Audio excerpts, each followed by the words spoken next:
Vincent, good morning. How are you? Oh, good morning, Michael. Not too bad. It's been ages since we spoke. I've been on a real trajectory, and I think it's a good time for us to speak again after such a long time. Yes. I've been very busy, and I haven't wanted to disturb you. I think the trigger for me was the bubble house. And you know how you sort of went ahead and the contracts all got, they didn't work out, but you went ahead with your project. I was really determined to have my own bubble house. Yes. And what I did was I thought, well, what about a double bubble house? A double bubble, yes. Yes, so I spoke to some people at my institution because we have an architectural section, and I got a architect student to sort of draw up the plans. Yes. And they're very clever. They do they can do sort of like 3D visual representations. He did beautiful double bubble plans, with an internal marble vestibules and lifts. Yes. And he did like a representation of that. Yes. In the landscape. Stunning work that he did. Yes. And I showed my partner as a sort of, I thought, well, I'd show them to see what they thought. Well, you obviously would need to have their approval because you have no say over these matters. Yes, that's right. And they looked at the video of the double bubble on the landscape, and they said it looked like a pair of Hooters on the horizon. Oh, I see. So the double bubble is literally it's not like it's not like one enlarged bubble. It's two. No, it's two. Two bubbles. I see. So tell me, do they have? Well, I don't. Oh, goodness. They, I blame the architectural student. I think he has a mammary fixation. Do they? Were nipples involved at any stage? Well, there were two porthole windows. I see. There were two porthole windows in unfortunate position. Yes, I see. So I see. Yes, of course, obviously. So this was yes. That's the problem with dealing with undergraduates. Yes, because they have one thing on the mind. Yes, exactly. Well. Look. I wish you all the best with that endeavour, but we really should start the session proper. Yes. Yes, we should. I trust there's been no harm or self-harm. No. Look. Just going back to that, the whole project is finished. I couldn't go ahead with it, and I've given up the whole bubble house idea. But there's been no harm, self-harm. Good. But you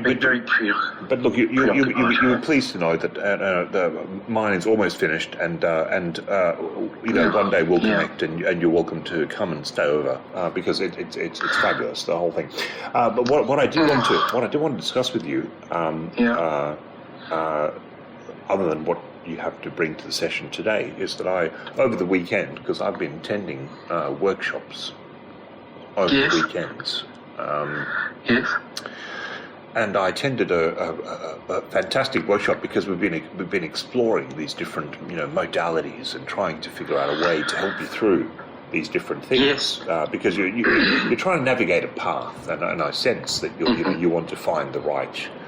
And I'm trying to help you, and in my own way, I'm exploring, and so are you. We're uncharted. We're in some ways we're drifting, but in other ways we are.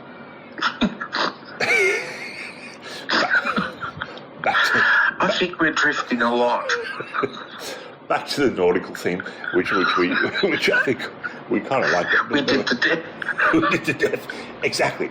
Right. So I went to this weekend workshop, which is fabulous. The food was great. It was all vegan, but I took some cabanossi with me just in case because I needed it. Yes. I snuck it in my pocket. I didn't declare it. Anyways, the point is this workshop focused on a topic which I think is relevant to what we're discussing right now. And the topic is dialectical materialism. Okay, yes. And I don't know if you know about this, because you're Italian, and we talked about this. Remember a few sessions, we talked about the Italians with all the fascisti and the communisti and all that sort of stuff. But dialectical materialism is the foundation of what Karl Marx wrote about with his friend. Engels. That's it.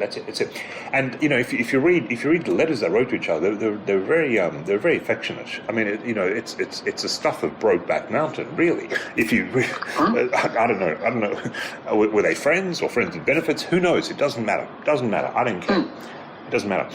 And Karl Marx has always been my favourite of the Marx brothers. Yes. I like Groucho, but Karl is good. And who are the others? There was Groucho. There was who are the others? Chico. There was Harpo, right? There was Chico. Harpo, Groucho, Chico. There was a few others. Gummo. There was Zeppo. Yeah. Yeah. But Karl's always been my favourite, And but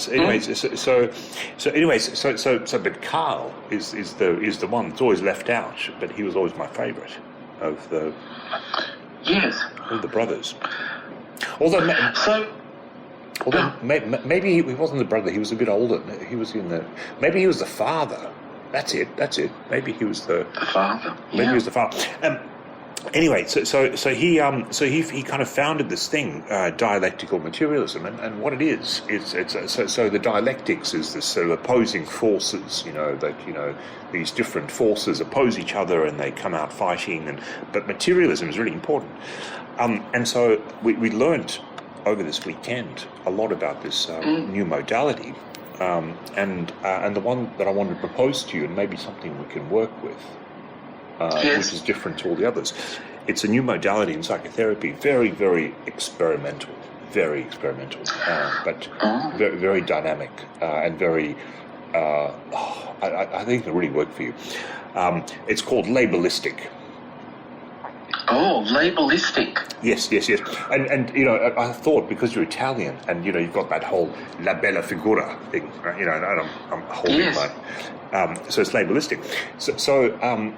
And it's all about it's the way that we sort of focus on these I don't want to oversimplify it, but for you maybe I should.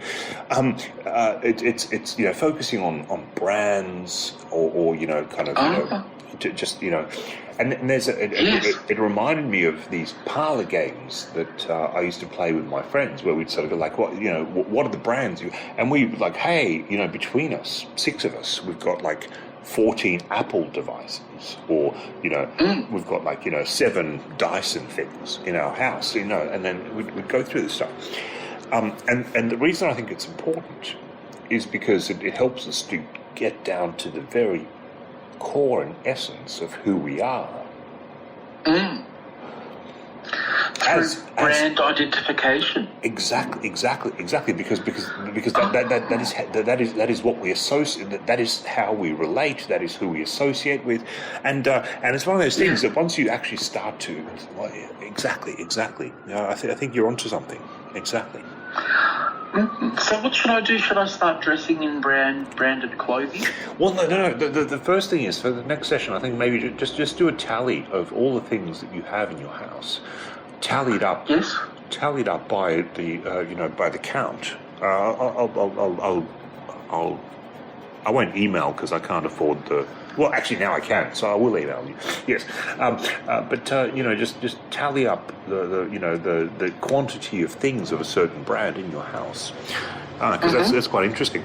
And then just figure out how much of a certain thing you have in your house of a certain brand, and we will then discuss your labelistic tendencies as a way of interpreting your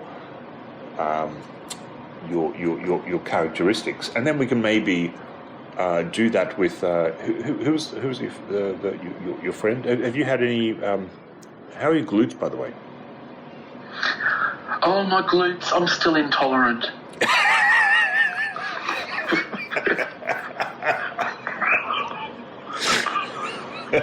All right, but listen, our time is almost up, and look, I think you need to work on that.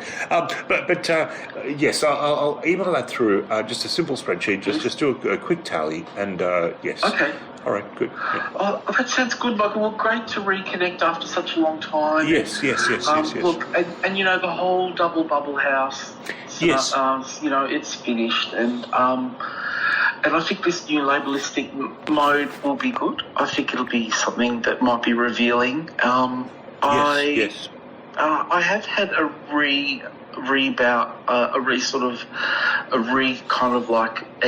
anxiety episode that I can tell you about next time. Oh. And but I think the labelistic approach might help with that. Yes. Well, and look, that's Prada, Gucci, Yes. Fiorucci. Yes. Balenciaga. All that stuff. Just throw on whatever makes you feel comfortable, whatever feels good against your naked skin. Just do it. Okay. Thank you so much. Thanks, Michael. All right. Take care. Okay. Bye. Bye.